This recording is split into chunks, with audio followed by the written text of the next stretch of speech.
মুর্শিদাবাদ জেলার কান্দির হিজল নতুন গ্রামে বোমাবাজির ঘটনায় আজ আহত হলেন 4 জন। গুরুতর আহত অবস্থায় 3 জনকে উদ্ধার করে কান্দি মহকুমা হাসপাতালে ভর্তি করানো হয়েছে। ইতিমধ্যেই ঘটনার খবর পেয়ে ঘটনাস্থলে পৌঁছয় কান্দি থানার পুলিশ গিয়ে আহত অবস্থায় সুভান শেখ, ওসমান শেখ এবং বানি ইসরাইলকে উদ্ধার করে কান্দি মহকুমা হাসপাতালে ভর্তি করে। সমগ্র ঘটনার তদন্ত শুরু করেছে পুলিশ প্রশাসন।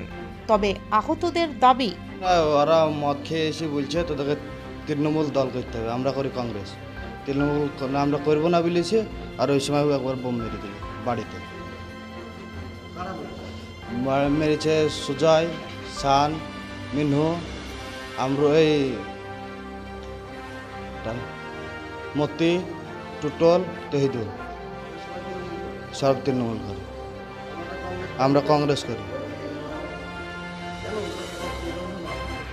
ওরা বলছে জোর করে বলছে তৃণমূল করতে হবে, আমরা তৃণমূলে যাচ্ছি না বলে আমাদেরকে বোমা মেরেছে। আমরা 3 জন, বাড়িতে একজন হালকা হয়েছে, 4 জন। আমরা আর বিচার চাই, পুলিশকে জানানো হয়েছে, এখন তদন্ত লিখছে। হ্যাঁ, ওখানে গিয়েছিল। না, কাউকে আটক করেনি। আমার নাম ওসমান শেখ।